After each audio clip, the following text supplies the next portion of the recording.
capítulo 20, do verso 19 ao 22, nos diz assim: Ao cair da tarde daquele dia, o primeiro da semana, trancadas as portas da casa onde estavam os discípulos, com medo dos judeus, veio Jesus e pôs-se no meio deles e disse-lhes: Paz seja convosco. E dizendo isto, lhes mostrou as mãos e o lado. Alegraram-se, portanto, os discípulos ao verem o Senhor. E disse-lhes, pois, Jesus outra vez: Paz seja convosco. Assim como o Pai me enviou, eu também vos envio. E havendo dito isso, soprou sobre eles o Espírito e disse-lhes: Recebeis o Espírito Santo. Se de alguns perdoardes os pecados, são-lhe perdoados. Se lhes retiverdes, são retidos. Amém. Meus irmãos, a ressurreição.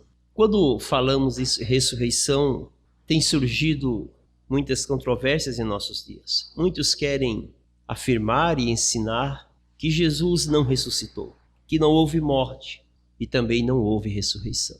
Mas se nós fôssemos falar de uma forma científica, histórica, apenas histórica, nós também conseguiríamos provar a ressurreição de Jesus.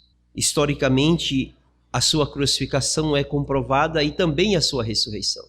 Recentemente, essa semana inclusive, tem passado em vários canais das redes sociais, no Instagram, Facebook. Alguns de vocês têm recebido um vídeo pequeno, que é uma parte do filme Em Defesa de Cristo, que é um livro, do Lee Strobel, um repórter investigativo, policial americano, que após passar por uma situação em que ele estava em um restaurante, de repente a sua pequena filha engasga, e ali havia uma enfermeira, uma senhora, e ela, no desespero daquela família, em vendo a sua filha engasgada, e aquela enfermeira, então ela corre e vai lá e faz o procedimento e desengasga aquela criança. E a mãe da criança agradece, e ela diz assim: não tem que agradecer, era para mim estar do outro lado da rua em um outro restaurante, mas o Senhor me mandou aqui. E acontece esse milagre. E esse milagre faz com que esta mãe desta menina, ela vá à igreja. Ela se encontra com essa enfermeira e então ela começa a se interessar. E aquela mulher começa a falar de Cristo, do amor de Cristo, porque ela quer agradecer a enfermeira, mas a enfermeira diz: não precisa agradecer, foi Cristo. E então aquela mulher começa a ir à igreja. E o seu marido, por outro lado, começa a questionar essa fé. E ele não se conforma em ver a sua esposa se entregando a Cristo. Então ele parte por um outro caminho e fala assim: eu vou desmascarar esse negócio do cristianismo. E aquele homem, então, ele começa a fazer uma série de investigações. E então ele procura psicólogos, ele procura psicanalistas, ele procura ateus. E por fim, então, ele se depara com um médico, o presidente da Associação Médica, da Medicina Americana. E ele diz assim: eu vim aqui porque eu quero que você prove para mim que Jesus não ressuscitou. Eu quero ser convencido por você. E ele começa a questionar aquele médico, e o médico começa então a descrever a morte de Jesus. E ele mostra que a morte de Jesus, ela se deu por asfixia. A morte de Jesus se deu por esgotamento físico, se deu também por causa da perca de sangue, por causa dos flagelos que tinha em seu corpo. Então ele diz: a medicina confirma que Jesus morreu. E ele continua questionando. E então ele começa a relatar o flagelo de Jesus na cruz. E ele diz: a Sociedade Médica Americana, ela fez um atestado de óbito de Jesus. Ela reconhece e ela afirma que Jesus morreu na cruz. E ele diz assim: mas será que aqueles soldados da cruz, quando tiraram ele, será que eles não se enganaram? E ele diz assim: aqueles soldados da cruz eram especialistas em matar. E eles sabiam que Jesus estava morto. Porque se Jesus não estivesse morto, eles seriam mortos. Então Jesus morreu. E aquele homem, então, ele reconhece e ele se rende a Jesus. Muitas pessoas querem afirmar e ensinar e não acreditar que Jesus ressuscitou. Mas quando nós cristãos, nós que cremos na esperança da vida eterna, nós temos que crer na ressurreição, porque é ela que nos conduz de volta a Deus. Eu iniciei o culto nessa manhã falando uma frase: ele morreu para nos salvar. Ele ressuscitou para nos justificar. e ele voltará para nos glorificar. Então não existe salvação sem a ressurreição. Não existe vida eterna sem a ressurreição. Não existe a certeza da salvação sem a ressurreição. O profeta Isaías, 700 anos antes de Cristo, ele profetiza, e no capítulo 11 do seu livro ele diz, no versículo 1 e 2, do tronco de Jessé sairá um rebento e das suas raízes um renovo. Repousará sobre ele o Espírito do Senhor, o Espírito de sabedoria, de entendimento, o Espírito de conselho e de fortaleza, o Espírito de conhecimento e de temor no Senhor. Isaías profetiza, no capítulo 10, do verso 33, ele diz que, do versículo 33 e 34, diz que Deus cortará as árvores, as grandes árvores, o Líbano, as árvores do Líbano serão cortadas, mas sobrará um tronco e daquele tronco nascerá, surgirá um ramo, um galho, um rebento, que servirá então de renovo para o povo de Deus. E o renovo é Jesus, que é o que renova, é o que dá uma nova vida. E no texto que lemos hoje, narra a história da ressurreição. Os 4 evangelhos, eles narram essa história. Ele não apenas narra a história, mas ele nos traz também a proposta da ressurreição de Jesus, a sua natureza. E Jesus, quando ele ressurge dentre os mortos, quando Madalena ela chega lá e não encontra, e ela fica meio que desesperada, porque ela estava levando perfumes, panos limpos para preparar o seu corpo para de fato descer à sepultura, porque na sexta-feira já não deu mais tempo. Jesus já havia sido preparado para a morte por aquela mulher lá em Betânia, na casa de Simão, quando ela derrama aquele perfume sobre ele. E Judas diz, por que fazer isso? Por que a gente não pega isso e vende, pega esse dinheiro e dá aos pobres?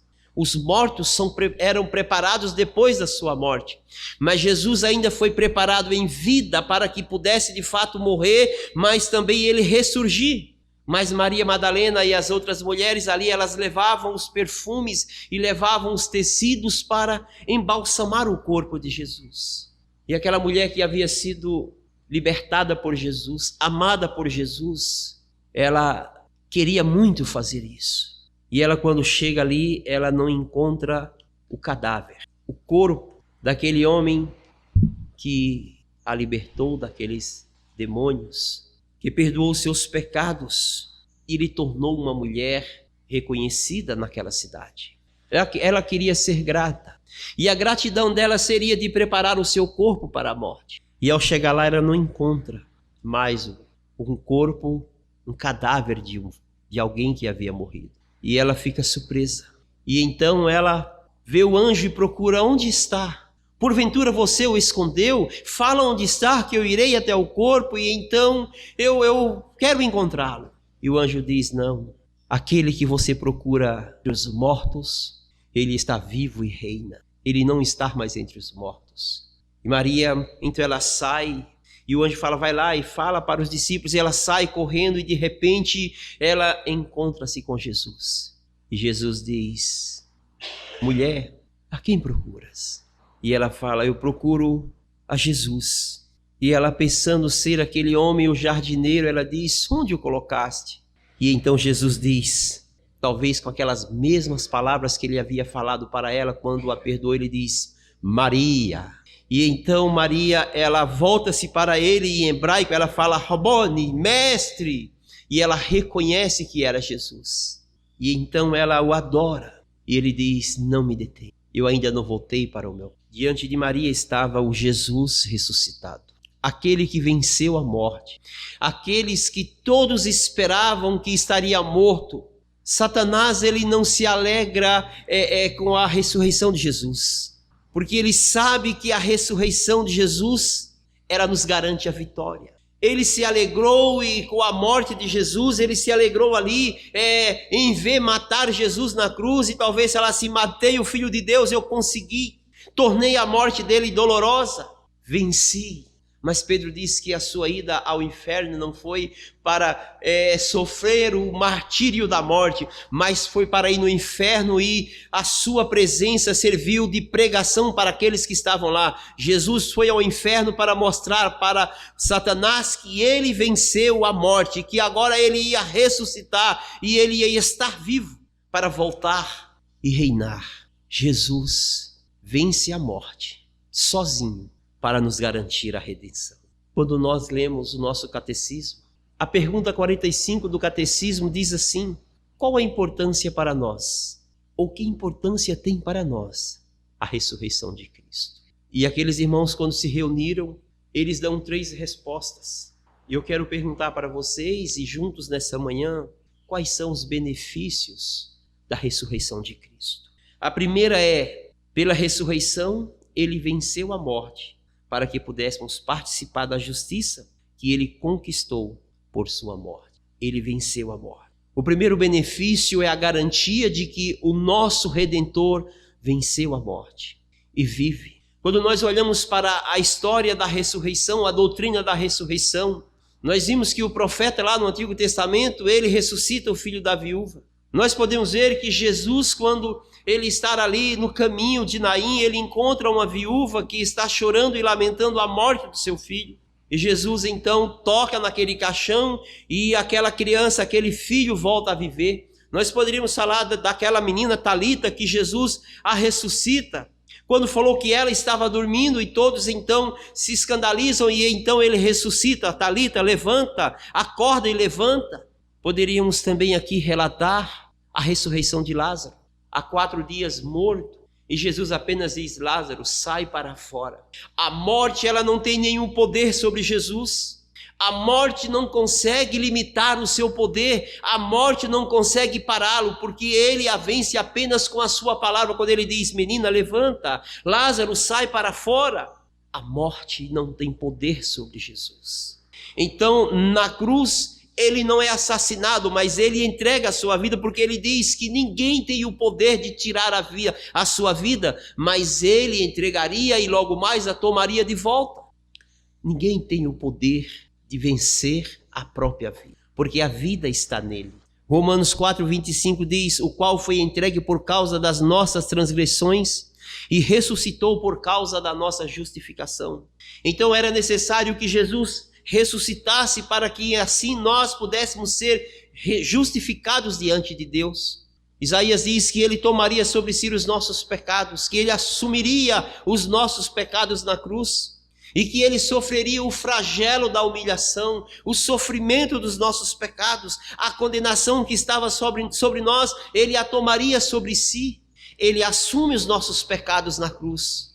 Ele se torna um condenado porque ele assume os nossos pecados. E então ele morre por ter assumido todos os nossos pecados.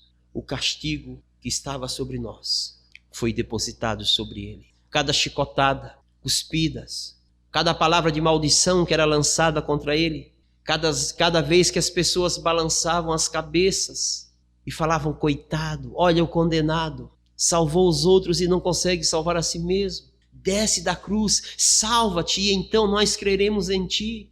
As chicotadas, a coroa de espinho, um manto vermelho que foi jogado sobre o seu corpo, os pregos perfurando o seu corpo, o peso da cruz na caminhada, na subida até o Gólgota, o abandono dos seus amigos, a traição de Pedro, o esquecimento de Lázaro, daquele filho, daquela viúva, que não sabemos sequer o nome, o esquecimento daqueles cegos, dos cegos que foram curados, dos paralíticos que passaram a andar, dos leprosos que foram curados, aquela mulher do fluxo de sangue, de tantas pessoas que foram amados e cuidados por ele. Onde eles estavam agora? O sofrimento dele era o nosso sofrimento. A condenação dele era a nossa condenação. Então ele morre por causa dos nossos pecados. Ele assume os pecados mesmo daqueles que ele já havia ressuscitado, daquele que ele havia amado, os nossos pecados. E ele morre. E nós sabemos que a sua morte, ela provoca uma mudança em toda a natureza. Há um eclipse nos céus, o sol desaparece, o dia transforma-se em escuridão, há terremotos, o céu proclama a sua glória, o céu se revolta porque percebe que ali estava sendo assassinado o Filho de Deus por causa do pecado da humanidade. Mortos foram ressuscitados e passearam pelas ruas de Jerusalém. O véu do templo, aquela parede grossa de concreto, é rasgada de cima a baixo. E o soldado que estava ao pé da cruz, que guardava o corpo daquele que estava morrendo na cruz, que proferiu palavras contra ele, que talvez foi aquele que furou com a lança o seu lado, ele olha para Jesus e vendo tudo o que está acontecendo, ele diz: este homem verdadeiramente é o Filho de Deus. E Jesus então morre na cruz, mas era necessário que ele ressuscitasse, porque se ele não ressuscitasse ali, a nossa história terminaria na cruz. Mas em sua ressurreição, quando ele vence a morte e ressurge, e ele então volta à vida e aparece aos discípulos, ele diz: paz seja convosco. E quando Jesus dirige essa palavra a eles, paz seja convosco, Jesus está falando: agora eu trago a paz para vocês. Não é uma paz porque vocês estão com medo, agora vocês estão escondidos dos judeus, não é apenas essa paz, mas é a paz que traz vocês de volta para Deus. É a paz agora que reestabelece a comunhão de vocês com Deus. A ressurreição de Jesus nos justifica diante de Deus, porque ele se oferece em sacrifício a Deus, um sacrifício perfeito, por mim e por você. Mas ele ressurge dos mortos para confirmar este sacrifício, para concretizar, para tornar pleno o seu sacrifício. E então ele ressurge e nos garante, nos justifica diante de Deus. Então ele diz: Pai, eu morri por eles, mas aqui eu estou para justificá-los. Eu não estou morto, eu estou vivo. A segunda resposta dos benefícios, qual é o benefício que temos com a ressurreição de Cristo?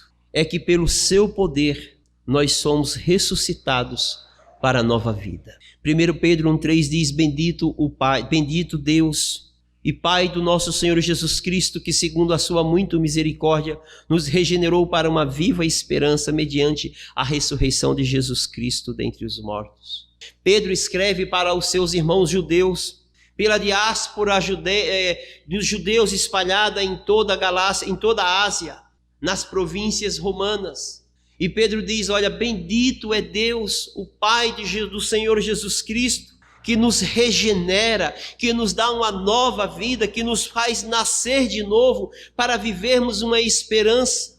Mas só podemos viver esta esperança mediante, ou seja, diante da cruz, diante da ressurreição e por causa da ressurreição de Cristo. Não existe uma nova vida senão pela ressurreição.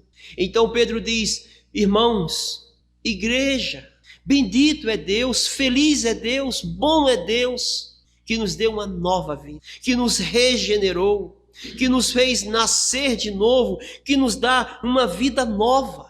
Mas esta vida, irmãos, ela só é conhecida e ela só tem efeito por causa da ressurreição de Cristo.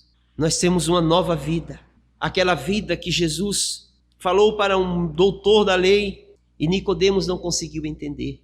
Quando Jesus diz: olha, é necessário nascer de novo, temos que nascer de novo. E aquele homem falava assim: como nascer de novo? Eu vou ter que voltar para o ventre da minha mãe? E Jesus dizia: nascer de novo é nascer pelo Espírito, o Espírito que vivifica. Mas esse nascer de novo só é possível e só é capaz por causa da ressurreição de Jesus. Vivermos uma nova vida com uma esperança, para uma esperança de uma herança que está guardada nos céus para vós outros, para vocês que vivem em santidade. E só podemos viver em santidade por causa da ressurreição de Cristo, porque ele venceu e pelo seu poder então nós somos ressuscitados para uma nova vida, vivermos uma vida com esperança da vida eterna. E a terceira resposta é o terceiro benefício da ressurreição de Cristo, é uma garantia de nossa ressurreição em glória. Ele é a primazia dos que dormem. Assim como ele ressuscitou, nós receberemos um novo corpo. E quando nós falamos dessa ressurreição, nós queremos falar de uma nova vida em um corpo pleno. O texto diz que Jesus, estando as portas fechadas, ele entra na casa. João nem Lucas não falam que a porta foi aberta. Não fala se ele entrou pela janela ou se pela porta ou se ele atravessou a parede. Mas diz que ele entra naquela casa fechada, porque as portas estavam fechadas por dentro, não tinha como abrir por fora, porque eles estavam escondidos dos judeus. Então, de alguma forma, Jesus traspassou a parede, ou a porta, mas ele entra. E os discípulos se assustam, deve ser um fantasma, porque entrou aqui sem abrirmos as portas. E então Jesus, ele mostra as marcas em suas mãos. Ele mostra a marca do seu lado, aquelas marcas feitas pelos pregos e aquela cicatriz ali, aquela marca feita por aquela espada que foi empurrada, furada nele para provar que ele estava morto. Então ele mostra essas marcas e diz: sou eu não sou um fantasma, eu ressurgi dos mortos, eu ressuscitei. E eles ficam ali meio que assustados, alegres, mas meio que não querendo acreditar. Mas Jesus senta à mesa com eles e come com eles. Ele ceia com eles. Mais tarde, Jesus aparece aos discípulos e eles, ainda meio desnorteados, Pedro diz: vamos pescar, talvez para tentar passar o tempo, porque eles ainda estavam tristes. E os outros discípulos dizem: nós vamos com você, Pedro. E Pedro pesca a noite inteira e não consegue pegar nenhum peixe. E de repente, Jesus está ali às margens do mar, com a fogueira, com peixe assado e com pão. E de repente ali os discípulos veem Jesus. E aquele a quem Jesus amava, João diz: Pedro, é o Senhor. E Pedro, olhando, reconhece Jesus, toma suas roupas, veste as suas roupas e vem Jesus, fala assim: traz uns peixes. Aí eles dizem: nós não temos peixe, pescamos a noite inteira e não tem peixe. E Jesus fala assim: joga agora a rede do lado direito. E eles jogam e então eles não conseguem puxar a rede, começa a puxar a rede e de repente 153 grandes peixes estavam naquela rede. E eles vêm, sentam com Jesus, comem com Jesus. O que eu quero falar é que a ressurreição, ela nos dá um novo corpo, um corpo físico, um corpo glorificado, mas um corpo físico. E Jesus, a sua ressurreição é para preceder a todos aqueles que um dia também irão ressuscitar, e todos nós ressuscitaremos. E assim como ele recebe um corpo glorificado, mas um corpo que come comida, um corpo que tinha cicatrizes, assim será o nosso corpo. Receberemos um corpo para vivermos a eternidade, seja no inferno ou seja no céu. O nosso corpo será semelhante ao corpo de Cristo. É por isso que a ressurreição de Cristo é uma garantia de nossa ressurreição em glória. Efésios 4, do 2 ao 7 diz: mas Deus, sendo rico em misericórdia, por causa do grande amor com que nos amou, e estando nós mortos em nossos pecados e delitos, nos deu vida juntamente com Cristo. Pela graça sois salvos, e juntamente com ele nos ressuscitou e nos fez assentar nos lugares celestiais em Cristo Jesus, para mostrar nos séculos vindouros a suprema riqueza da sua glória, da sua graça para conosco em Cristo Jesus.